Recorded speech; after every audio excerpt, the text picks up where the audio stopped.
సంగారెడ్డి జిల్లా నారాయణఖేడ్లో ఎన్నికల విధులు నిర్వహించిన ఉపాధ్యాయులపై అదనపు బలగాలు లాఠీచార్జ్ చేశారు. రాష్ట్ర వ్యాప్తంగా నిర్వహించిన ఎన్నికల సిబ్బందికి ఒక రకమైన రెమ్యునరేషన్ నారాయణఖేడ్లో మాత్రం తగ్గించి ఇస్తున్నారని ప్రశ్నించారు. దీంతో యూటీఎఫ్ సంఘం నాయకులపై లాఠీచార్జ్ చేశారు. ఈ ఘటనపై పోలీసులు దర్యాప్తు చేయాలని బాధితులు వెల్లడించారు.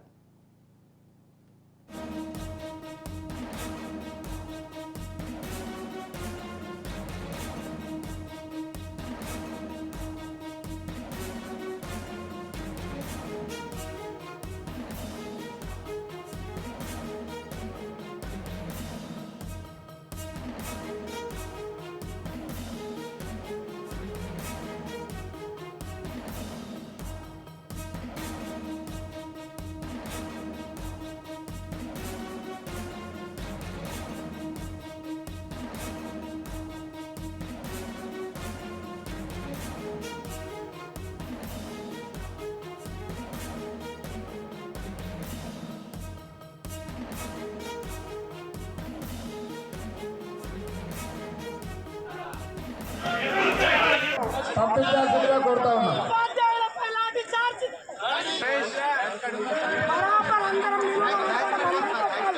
అందరూ